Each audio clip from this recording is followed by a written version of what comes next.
Dito nga, sabi ni Hanabi, bonus na naman. Ito nga pala yung mga nangyari dito. Dito, pumunta ako sa Lito.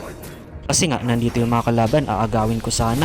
Tapos itong si Vic sana ay nakahabol tong si Alucard. Kaya ayun, tutulungan ko siya. Dito, nasiyangan ako kasi mapapatay na dapat tong si Vic sana. Kaya lang, pag-flicker siya. Tapos sinarangan pa ako netong ni Leomord. Tapos kung may kakampi sana, patay sana namin tong dalawa na to. Dito naman, pinilit nila ako patayin yung mage namin. Pinasok-pasok niya pa talaga sa tower. Akala niya hindi siya mamamatay. Tapos yun, one hit na nga lang siya. Tapos hinabol ko siya. Tapos napatay din siya ng mage namin. Then ayun, naubos sila. Tapos natapos na. Nabitin ba kayo? Huwag kayong mag-alala. May second game to.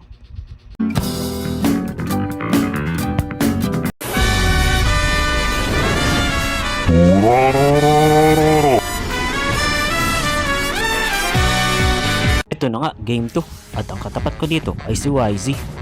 Tago-tago lang muna. Hindi pwedeng maging aggressive dito kasi mahirap nga siyang katapat sa early.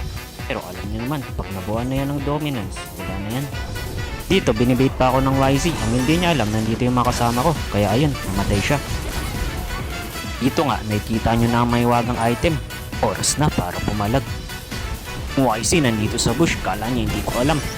Kaya sinugod niya ako, matapang pa siya dito. Hindi niya alam, meron na akong dominance. Ura, ura, ura, ura. Nag-emote ka pa, ako ngayon ang mag-e-emote sa'yo. Ura, ura, ura, ura, ura, ura, ura, ura, ura, ura, ura. Ngayon, ikaw na ang natakbo. Nalaman mo na ang lakas ng isang bida. Ang mga bida, palaging nagpapauli yan. Dito nga, nagtiturtle na yung mga kalaban. Vision lang muna ako kasi nga wala pa akong kakampi. Dito na yung mga kakampi ko. Tara, samahan niyo ako mga kakampi at pasukin na natin to. Ura, ura, ura, ura. Ay, natulak ako. Napatay din si Florin. Huwag ka mag-alala, Florin. Ipag-iiganti ka namin. Ura, ura, ura. Ito pa, yung core ng kalaban. Ura, ura, ura, ura, ura, ura. Ito, tago-tago muna tayo sa damo. Oh, hindi na to ako ni-blast ng fireball. Iwasan ko, babatayan dito. Tingnan nyo. Oh, wala ulit tinamaan bato mo. Ay, tumawa na yung pangatlo. Sugudin na kita. Ura, ura, ura, ura, ura, ura, ura, ura. Oh, nandito pa si Estes. Bapakap yata siya. Tapos dumating din dito si Saber. Nandito na yata lahat ng angkan nila ngayon. Aray, tumama sa akin lahat ng hit. Back muna ako ng konti. Pero babalik din ako dyan mga kasama. Ito na lang muna si YZ. Nag-dragon papunta sa atin.